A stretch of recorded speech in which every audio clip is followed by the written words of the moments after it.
Good How job. hard is it to start your year with guys out already? It's real hard. You know, it's part of it all. I think trying to grow Jaleel and Nerlens and have them play with each other has been the most frustrating out of all of the injuries. We're going into tonight's game with 9.5 players. There's the half right behind you, Nick Stauskas. Are you good half? And it's just part of, you know, the situation that we've been dealt with. Can you talk about Brad Stevens' reputation across the league? I mean, he was a hell of a college coach, and he's proven to be a hell of an NBA coach. You know, over the course of time, you step back and you watch his growth, and you know, I think he's a class act, and I think he's an excellent coach. What in particular about his coaching impresses you the most? I think he comes out of ATOs, out of timeouts, well prepared. I think there's a clever side of him offensively.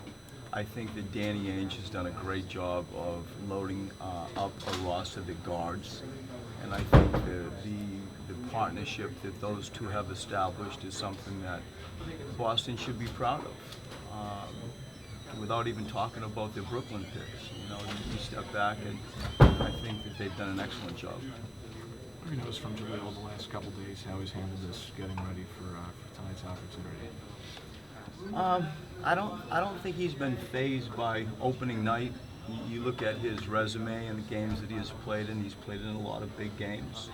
I do think that there's a curiosity of him trying to understand what I tell him in regards to the preseason is entirely different to the regular season. It's entirely different to the playoffs that I hope you experience sometime soon. And I think there's a curiosity of what I mean by that. I think that it's true. These guys, these young guys that I have, are going to see something a little bit different on opening night. Did you go for your walk? I did. It's like 2.9 miles. I did. It's long. Yeah. It was worth it, though. I had a good steak and cheese at T. Anthony's and made my annual pilgrimage up through Boston University, and it's a good cleansing part of my my visit to Boston. I know you're in the teaching stage still, so what's the one thing you want to see out of you guys tonight? Trying to play with some level of patience and poise. Like, because we haven't played with each other, we rush so much offensively. We'll play hard. We'll come out and we'll guard to the best of our abilities. We'll play with tremendous spirit. But when you have to apply, you know, that aggression offensively and still play hard offense, which you don't really hear much, usually it means you speed up.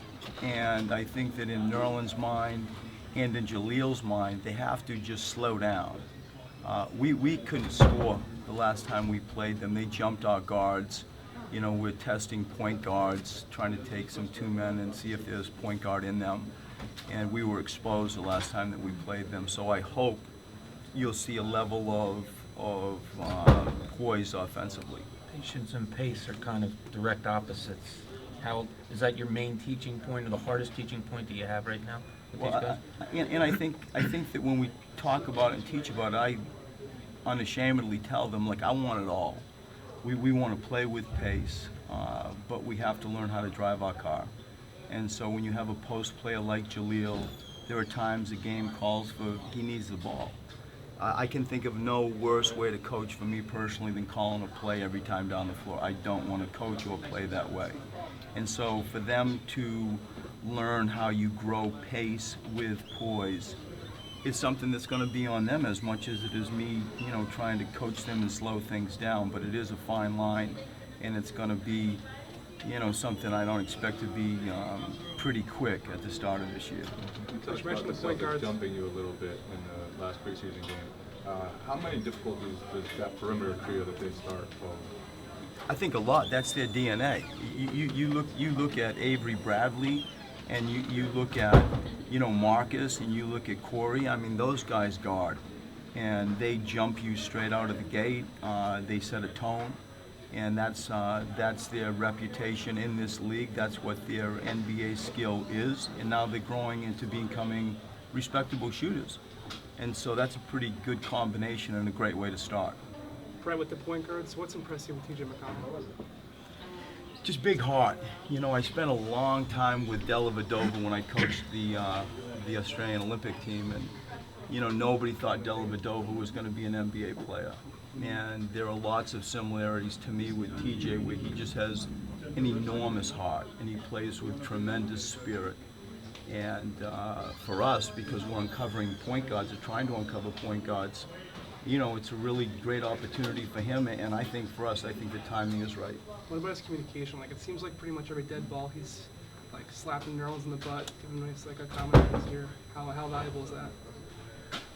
Oh, I think it's valuable. You know, I think point guards are born. It's hard to, you know, coach how to be a point guard in regards to mentality and intellect and feel. And he is a true point guard. And so that's something that, you know, we need at this stage of our roster. And then with Christian Wood, same thing. How has he impressed you so far? Just the fact that he's so raw and he doesn't know what he doesn't know. You know, he's 19 years old. He fell out of the draft. Everybody expected him to be drafted higher. He did not achieve that. And I think that he might have fallen in the right place, and maybe we were in the right place as well to try to bring him in the program. He's a good young kid.